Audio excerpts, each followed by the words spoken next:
अनिल कुमार शर्मा।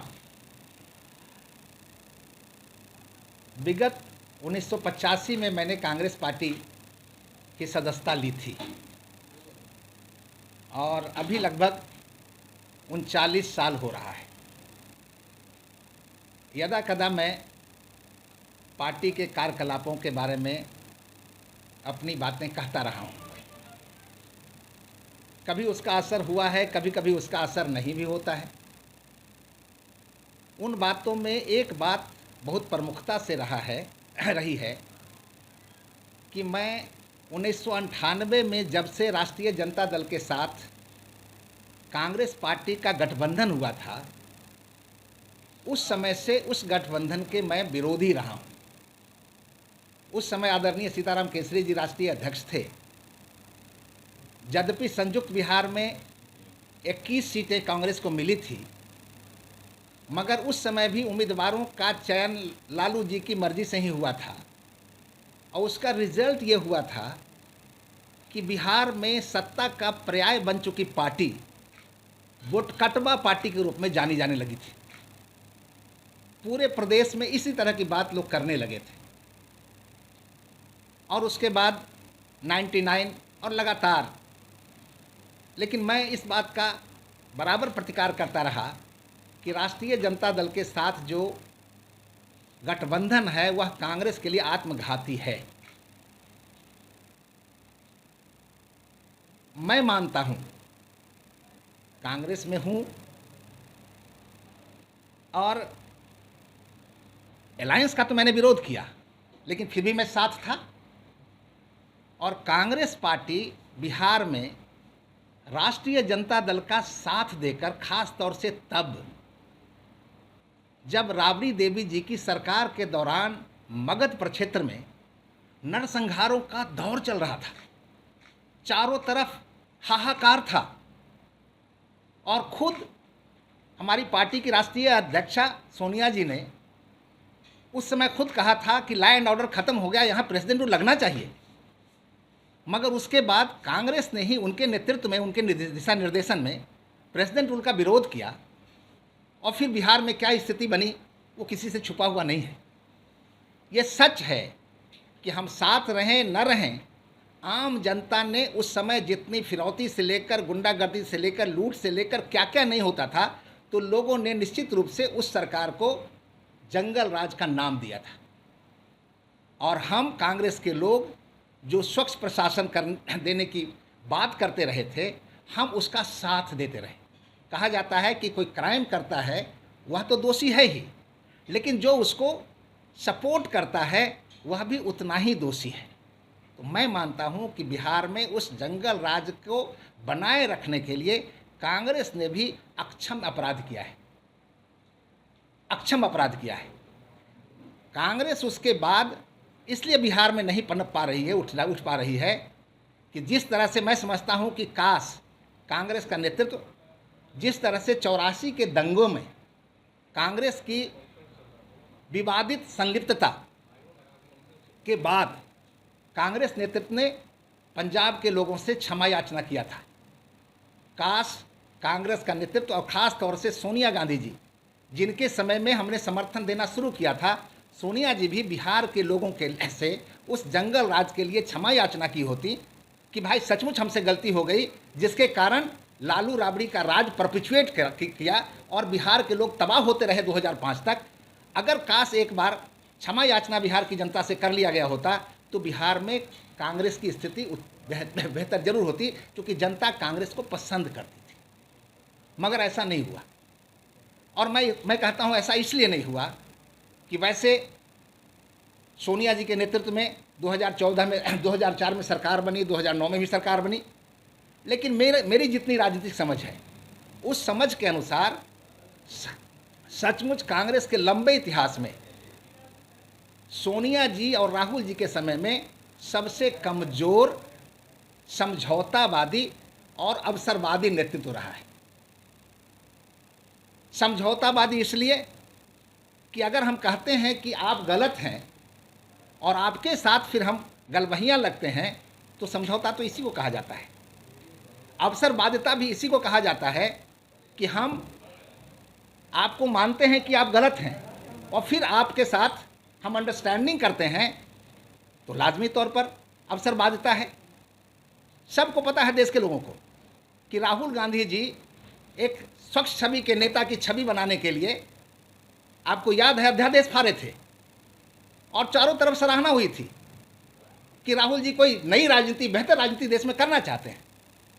मगर उस समय लालू जी का ही मसला था, जिनके खिलाफ कोर्ट में आदेश आया था और उसका असर लालू जी पर ही होना था। मगर वही राहुल गांधी जी आज लालू यादव जी के साथ गलबहियाँ लगने में, उनके साथ फ़ोटो खिंचवाने में, उनके घर जा कर के मटन भात खाने में गौरव महसूस करते हैं। ये समझौता है, ये अवसर बांटता है। लाजमी तौर पर उसका असर पड़ रहा है, लोगों पर असर पड़ रहा है। लोग परेशान हो रहे हैं कि भाई कैसे, क्योंकि पार्टी में जो आम कार्यकर्ता है वह तो अनुशासन के तहत आपकी बात मान लेगा। आप अच्छा कीजिए, बुरा कीजिए, आपका साथ देगा। लेकिन आम जनता तो गुलाम है नहीं। आम जनता तो आपको परखेगी, आपको एसेस करेगी कि आप भाई आपके कार्यकलाप कैसे हैं। वैसे चारों तरफ आज ही हम देख रहे थे जब आने के पहले कि पटना दिल्ली में संविधान बचाओ रैली हो रही है। आप लोग पत्रकार हैं, निश्चित रूप से कुछ न कुछ कांग्रेस जनों से आपकी भी बात होती रही होगी। मैं समझता हूं कि सोनिया गांधी जी के टेक ओवर करने के बाद 99 से कांग्रेस में आंतरिक लोकतंत्र पूरी तरह से ख़त्म हो गया है। सर्वानुमति, कंसेंसस, आम सहमति के नाम पर ब्लॉक से लेकर के राष्ट्रीय स्तर तक कोई चुनाव सोनिया जी के कार्यकाल तक नहीं होता रहा। अभी भी जो चुनाव हुआ है, आदरणीय खड़गे साहब राष्ट्रीय अध्यक्ष हैं, बुजुर्ग नेता हैं, सम्मानित हैं, हम उनका आदर करते हैं। मगर हम कांग्रेस के अंदर देख रहे हैं कार्यशैली कि वो एक बेचारा अध्यक्ष हैं। कोई छोटे बड़े फैसले आदरणीय खड़गे जी नहीं ले सकते। अगर कोई मिलने जाता है, हम भी कई अपने दोस्तों के साथ गए थे, तो कहा कि आप जाके राहुल जी से बात करो, आप जाकर के वेणुगोपाल से बात करो। तो आप समझ सकते हैं कि आदरणीय खड़गे जी रिमोट कंट्रोल से कंट्रोल हो रहे हैं बेचारे। नाम का तो लोकतांत्रिक चुनाव हुआ, लेकिन सच्चाई में वह चुनाव नहीं हुआ। कम से कम तो सीताराम केसरी जी बिहार के थे, हम सम्मान करते हैं, वो तो 92% वोट से जीते थे भाई, डायरेक्टली इलेक्टेड प्रेसिडेंट थे। लेकिन आंतरिक लोकतंत्र जिस पार्टी का में खुद नहीं है, वह अगर लोकतंत्र बचाने की लड़ाई करती है, लड़ाई लड़ती है, तो स्वाभाविक है जनता समझेगी ना भाई कि आखिर आपके कथनी और करनी में कितना फ़र्क है। अभी जैसे पूरे देश में आप लोगों ने पूरा प्रचार किया, हम लोग भी हिस्सा लिए। हम तो कन्याकुमारी भी गए थे, कन्याकुमारी से कई यात्रा भी किए, हम श्रीनगर भी गए थे, अभी भी यात्रा में शामिल हुए। जो राहुल जी के नेतृत्व में भारत जोड़ो यात्रा हुआ और उससे एक नारा निकला, मोहब्बत की दुकान लगाने का।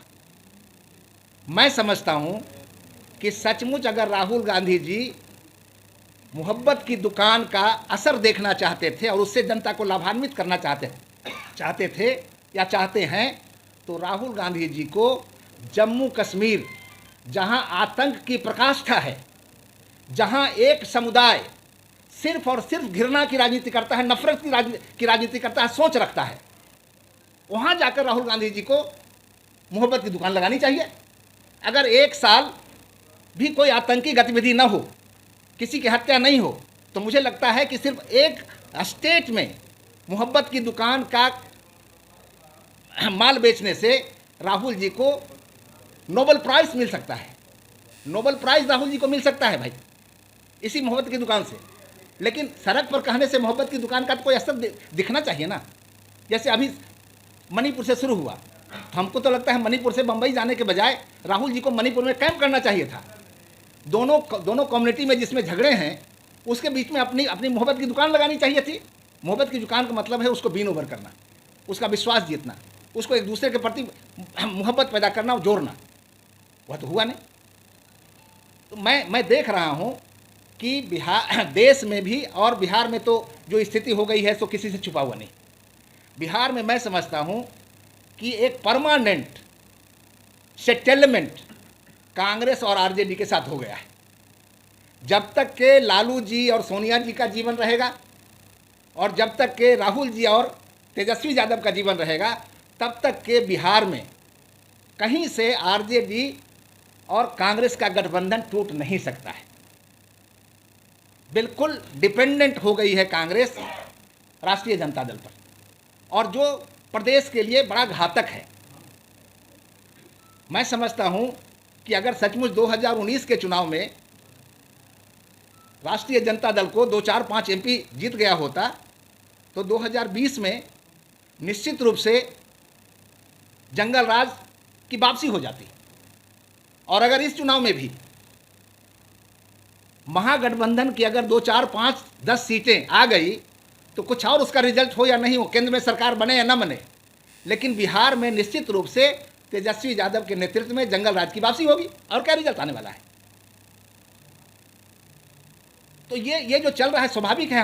हम एक कांग्रेसी होने के पहले देश के नागरिक हैं, बिहार के नागरिक हैं, और चारों तरफ लोगों की परेशानी है, तबाही है। दूसरों को, हम कांग्रेस के लोग दूसरों को कहते हैं ये कॉम्युनल है, कॉम्युनल है, कॉम्युनल है। हमारा सीधा कहना है, खास तौर से मैंने महसूस किया है कि अयोध्या के रामलला के प्राण प्रतिष्ठा के समय सोनिया जी के सहमति से कांग्रेस ने जो आमंत्रण ठुकराया, उसे साफ लगता है कि बाकी कौन कॉम्युनल है वो तो देश की जनता समझे, लेकिन निश्चित रूप से सोनिया जी का एक्शन कॉम्युनल लीडर का रहा है। सी इज ए कॉम्युनल लीडर। क्यों मैं कॉम्युनल कह रहा हूँ कि एक तरफ मदर टेरेसा का सेंटहुड के लिए कार्यक्रम होता है रोम में, तो वहाँ तो कांग्रेस का प्रतिनिधि जाता है भाई। मार्गरेट अल्वा गई, एक और क्रिश्चियन लीडर गए, और यहाँ अगर हो रहा है रामलला का प्राण प्रतिष्ठा, वहाँ पर अगर आप नहीं देते हैं तो कॉम्युनल किसको कहते हैं? जो दुराग्रह से ग्रस्त हो। तो निश्चित रूप से आपको अपना जो धर्म है उस धर्म के लिए आप ग्रस्त हैं, दुराग्रह आपको है, आप कॉम्युनल हैं। तो ये जो सिर्फ नारे की बात है, तो स्वाभाविक रूप से कांग्रेस अगर रिजेक्ट हो रही है प्रदेश में, देश में, उसका मूल कारण है कि कांग्रेस पार्टी के करनी और कथनी में बहुत बड़ा फर्क है। और ये बात सिर्फ मैं नहीं कहता, कांग्रेस पार्टी ने 2014 की हार के बाद फाइंडिंग कमेटी बनाया था। ए.के. एंटोनी थे उसके चेयरमैन, और ए.के. एंटोनी ने कहा कि चूंकि हमारा माइनॉरिटी की तरफ इतना एक्सट्रीम झुकाव है, उसका रिजल्ट हुआ है 2014 का रिजल्ट। तो इस तरह से जो सारी बातें हो रही है, तो लाजमी तौर पर मैं समझता हूँ। और उसके बाद इधर आपने देखा, खुद ही देखा कि हाल में किनको महिमा मंडित किया गया भाई? तो पूर्व सांसद राजेश रंजन उर्फ पप्पू यादव जी को इस तरह से एआईसीसी के मंच पर महिमा मंडित किया गया, जैसे लगता है कि वो अंतर्राष्ट्रीय व्यक्तित्व है उनका, और उनको कांग्रेस सम्मान दे रही है। आप समझिए कथनी करनी में क्या फ़र्क है। ये वही कांग्रेस है जिस कांग्रेस के युवा के प्रभारी बने राहुल गांधी जी। तो राहुल गांधी जी ने नियम बनाया कि जिसके ऊपर चार्जशीट होगा वह यूथ कांग्रेस के किसी पद के लिए चुनाव नहीं लड़ेगा। और बिहार में एक संजीव सिंह जो इलेक्ट हो गया ऑलरेडी यूथ कांग्रेस के प्रेसिडेंट की हैसियत में, लेकिन उसके ऊपर पुराना कोई चार्जशीट एक था, then he was not allowed to take over the presidency. और वहाँ पर कितने केसेस हैं नहीं है पप्पू यादव जी के ऊपर, वो तो लोगों का जानना है। लेकिन मैं अपने कार्यकाल में निश्चित रूप से उस समय के प्रभारी जगदीश टाइटलर जी उनको पार्टी में एंट्री देना चाहते थे। मैंने प्रतिकार किया था, विरोध किया था, और उस समय अपने कार्यकाल तक तो उनकी एंट्री मैंने नहीं होने दी थी। अब अगर पप्पू यादव, हमने तो ट्वीट भी किया था कि अब लगता है बिहार में लालू और पप्पू के चप्पू के सहारे कांग्रेस बैतरनी पार करेगी। अगर ऐसा ही है तो इसका मतलब मुझे लगता है कि जो कांग्रेस के सेंसिबल लोग हैं, सचमुच सेकुलर जहन के लोग हैं, समझदार लोग हैं, चाहते हैं कि बेहतर राजनीति पार्टी करे, उसके लिए तो बहुत असह्य स्थिति हो गई है, बिल्कुल असहनीय हो गई है।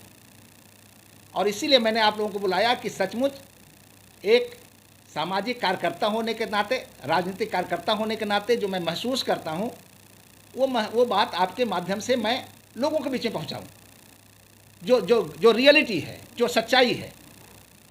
और इसीलिए मैंने किया है। और मैं अपनी बात इस बात से समाप्त करता हूँ कि मैंने इस फीलिंग के साथ आदरणीय खड़गे जी को अखिल भारतीय कांग्रेस कमेटी के प्राथमिक सदस्यता से इस्तीफा का पत्र भेज दिया है। I have resigned from Indian National Congress henceforth. बहुत बहुत धन्यवाद। जाएंगे अब आप ये समझिए अगला स्टेज क्या होगा? भाजपा में कब शामिल हो और किस हैसियत से जाएंगे? क्या ऑफर मिला है? ऐसा है इंद्रभूषण बाबू कि पार्टी में कोई व्यक्ति पटना से लेकर दिल्ली तक नहीं मिलेगा आपको जो कहे कि अनिल शर्मा ने मेरे पास एमएलसी बनने के लिए कभी कोई अप्रोच किया, रिक्वेस्ट किया या राज्यसभा की सदस्यता के लिए रिक्वेस्ट किया। मैंने कभी नहीं किया है। हम सार्वजनिक रूप से कह सकते हैं आई हैव नॉट अप्रोच। मैं शुद्ध रूप से पॉलिटिकल एक्टिविस्ट हूँ। आप देखिए हमने अभी दे रहे हैं, जो आदमी 39 वर्षों में सिर्फ 4 साल पार्टी के पद पर रहा हो, वह अगर अवसरवादी होता, पद के पीछे रहता, तो लाजमी तौर पर 4 ही साल रहेगा। मैं तो 2 साल पार्टी का जनरल सेक्रेटरी रहा 98 to 2000 और 21 महीने के लिए पार्टी का प्रेसिडेंट रहा। 39 साल में मात्र 4 साल। तो इसलिए मेरे ऊपर यह नहीं कह सकते कि मैं कोई पद के कोई असुविधा के कारण, कोई निजी हित से के टकराव के कारण ऐसी बात कह रहा हूँ। मेरा उससे मतलब नहीं है। अभी छोड़ने का अभी डिसीजन लिया कोई तात्कालीन कारण है। मैंने कहा ना कि जब राजेश रंजन पप्पू यादव जो जो जो जो मेरी अध्यक्षता काल में मुख्य मुद्दा था मेरा विरोध का, अगर उन्हीं का महिमा मंडन होता हो तो मेरे जैसे कार्यकर्ताओं का कांग्रेस में बने रहने का कोई औचित्य ही नहीं रह जाता है। बिल्कुल वह भी कारण है। हाँ जी, जब आप प्रदेश अध्यक्ष थे तो आपने सदाकत आश्रम में साधु यादव को चांदी का मुकुट पहनाया था, क्या वे दूर के दूर थे? साधु यादव को चांदी का मुकुट मैंने नहीं पहनाया था, यह भी आपको जानकारी होनी चाहिए। नहीं, अध्यक्षता का कोई स्वाभाविक है, अध्यक्षता काल में कोई और किसी को भी पहनाता है, लेकिन उस समय अगर मैंने साधु यादव को ज्वाइन कराया था तो लाजमी तौर पर वह एक युद्ध की स्थिति थी, वार का सिचुएशन था। लालू यादव जी ने चैलेंज किया था कांग्रेस को कि कांग्रेस की जो हैसियत थी वो मैंने दे दिया, और सोनिया गांधी का क्या है बिहार में। तो लाजमी तौर पर मैं भी राजनीति करता हूँ। साम दाम दंड भेद का उपयोग आवश्यक है, और उस समय लालू जी जिस तरह से शाह बने हुए थे, उस समय साम मतलब मिन्नत से वो नहीं मारने वाले थे, दाम का मतलब उनको खरीदने का भी कोई मामला नहीं था, दंड का मतलब उनको कोई दंडित भी हम नहीं कर सकते थे। तो लाजमी तौर पर हमने भेद किया, उनकी पार्टी को तोड़ा। उसमें उनके साथ जितने लोग आए, साधु यादव आए और लोग आए, उनको मैंने लिया था। आप ये तो तात्कालिक कारण बता रहे हैं कि पप्पू जी के कारण आप पार्टी छोड़ रहे हैं, लेकिन उससे पहले जो आपने बताया कांग्रेस में लोकतंत्र नहीं होने का, खड़गे जी के कठपुतली होने का, सोनिया जी के प्राण प्रतिष्ठा के लिए करने का, तो इतने सारे वैचारिक मतभेद के बावजूद आपने पहले क्यों नहीं रिजाइन किया कि अभी कर रहे हैं? ऐसा है ना कि कई बार कई समस्याएं रहती हैं, और जब बहुत एक्यूट हो जाता है तब कोई स्टेप लेता है, और इश्यूज तो रहता है, लेकिन स्टेप्स लेने का कोई एक्यूट सिचुएशन जब आता है तभी स्टेप लेता है, तभी मैंने लिया है। चुनाव का